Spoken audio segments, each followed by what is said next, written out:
Sahabat CS dimanapun Anda berada, saya sangat bersuka cita bisa menjumpai Anda semua untuk menyampaikan kebenaran firman Tuhan.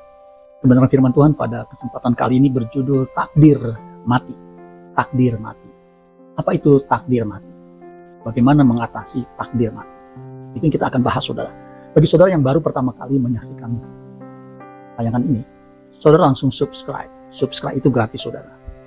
Dan jangan lupa, bagi semua saudara yang diberkati, saudara langsung share kepada yang lain, supaya yang lain pun diberkati Tuhan. Itu adalah pelayanan Finger Ministry. Saya percaya upahnya besar di sorga. Takdir mati. Kejadian pasal 2 ayat 15 sampai 17. Dikatakan begini, ayat 15 Kejadian 2.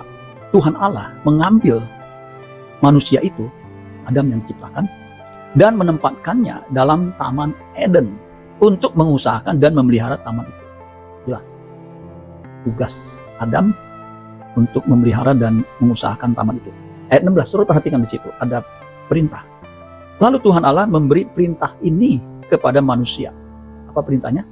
Semua pohon dalam taman ini boleh kau makan buahnya dengan bebas.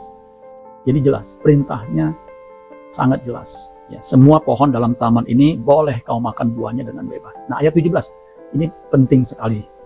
Tetapi pohon pengetahuan tentang yang baik dan yang jahat itu, jadi secara spesifik, pohon pengetahuan tentang yang baik dan jahat itu, janganlah kau makan buahnya. Ini jelas larangan Tuhan. Kenapa? Sebab pada hari engkau memakannya, pastilah engkau mati. Jadi, jelas terus sekalian perintah Allah terhadap Adam itu dibarengi dengan larangan. Jadi perintah positif untuk dilakukan dan perintah negatif untuk jangan dilakukan. Ya, jadi Tuhan memberikan perintah untuk makan semua pohon dalam taman ini. Itu pohon secara fisik yang untuk tubuh itu boleh dimakan.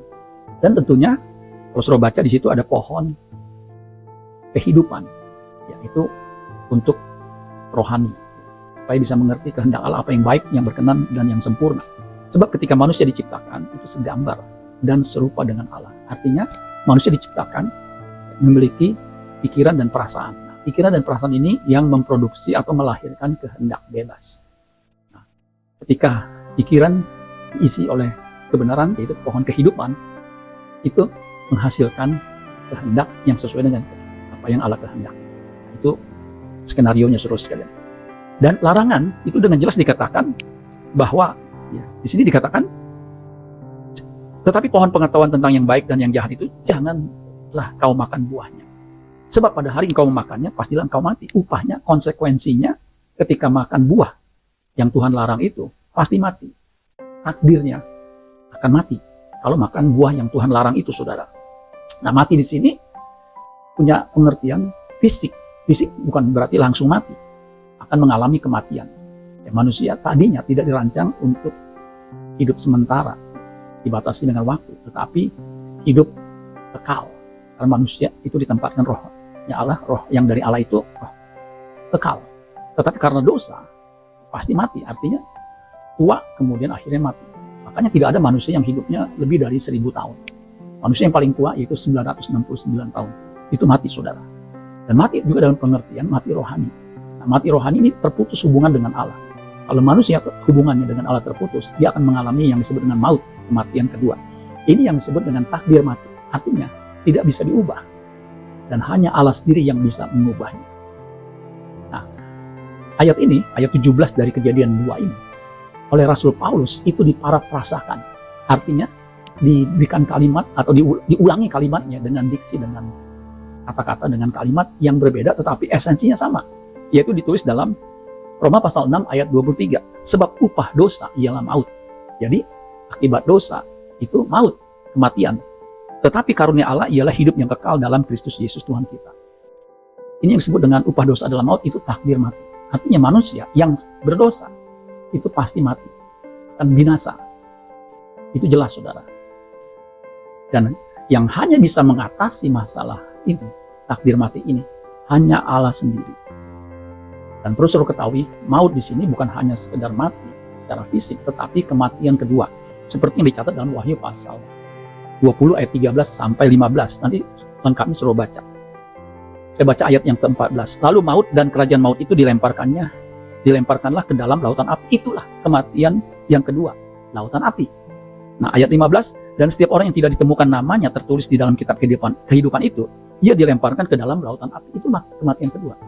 Itu neraka jahanam bagi manusia yang berdosa. Berdosa artinya yang terhisap keturunan Adam. Jadi jadi dikatakan semua orang sudah berbuat dosa itu karena terhisap dari Adam. Makanya setiap manusia yang tentunya keturunan Adam itu berdosa. Dan upahnya adalah maut, saudara. Dan takdir mati ini hanya bisa diatasi oleh Allah sendiri.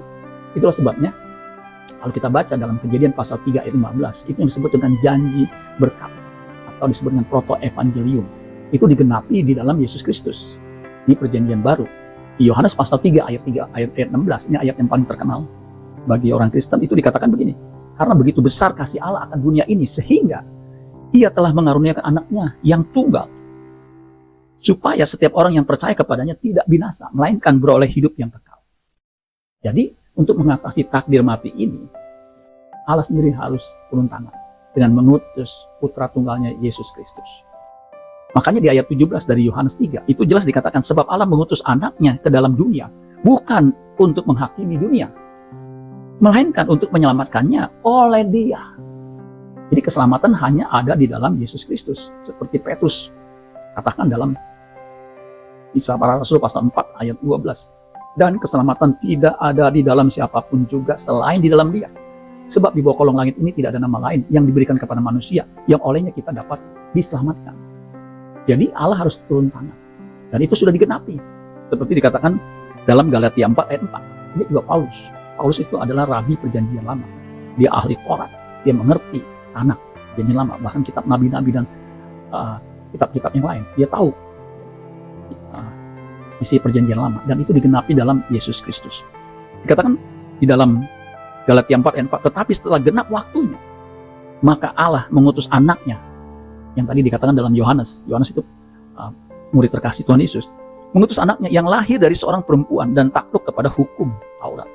Nah, ini saudara, penggenapan dalam Kejadian Galatia 4 ayat 4 ini dari Kejadian 3 ayat 15, yaitu janji keselamatan yang digenapi di dalam Yesus Kristus, keturunan perempuan itu, yaitu Yesus Kristus yang merupakan keturunan dari Maria, saudara sekalian. Jadi saudara sekalian, jelas takdir mati ini hanya bisa diatasi oleh Kristus, oleh Allah sendiri, saudara sekalian. Sebab jelas, manusia itu ditakdirkan untuk mati. Dan manusia memang punya kehendak bebas. Sebab ketika manusia, khususnya ketika ada di taman itu, Hawa itu, kalau kita baca kejatuhan manusia, di dalam Kejadian 3 ayat 6, perempuan itu melihat bahwa pohon itu baik untuk dimakan dan sedap kelihatannya. Lagi pula pohon itu menarik hati karena memberi pengertian. Jadi kalau kita lihat di sini, tidak ada indikasi Allah ikut campur tangan langsung melarang. Itu kita lihat di sini Allah membiarkan, karena itu kehendak bebas.